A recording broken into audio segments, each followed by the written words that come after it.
Per tutta la giornata di sabato scorso i giovani dell'Arcidiocesi di Agrigento hanno invaso Santo Stefano Quisquina per la 34esima edizione della manifestazione Giovani in Festa, che quest'anno non si è tenuta l'1 maggio ma il 4 agosto per consentire il peregrinaggio dei giovani a Roma l'11 e 12 agosto per l'incontro con Papa Francesco.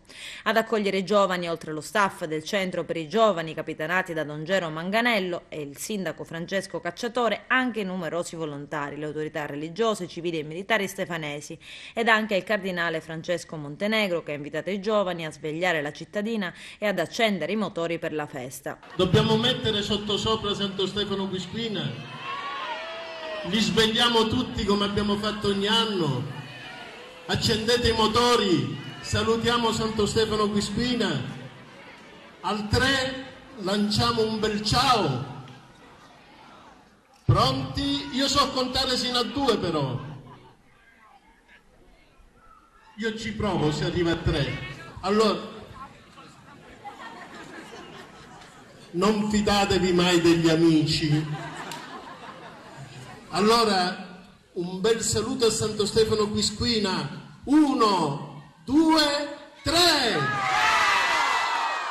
Ha preso così il via il peregrinaggio che con i giovani in festa attraverso l'itinerarium Rosalie giungerà al Monte Pellegrino, un cammino che si concluderà a Roma, come detto, l'11 e 12 agosto in occasione dell'incontro con Papa Francesco.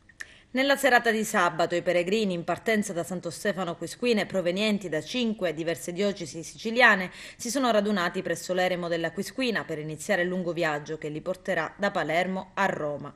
Le tappe del peregrinaggio da Santo Stefano Quisquina fino a Palermo saranno 4, ogni tappa è legata ad una specifica tematica. Nella prima a Prizzi si rifletterà sul tema del lavoro, in particolare sul progetto Policoro. Nella seconda, a Corleone, si parlerà di legalità con la testimonianza di Caterina Chinnici. Nella terza, al santuario di Tagliavia, la tematica è legata all'ambiente e alla spiritualità. Nella quarta tappa, a Piana degli Albanesi, i giovani si confronteranno sull'identità culturale.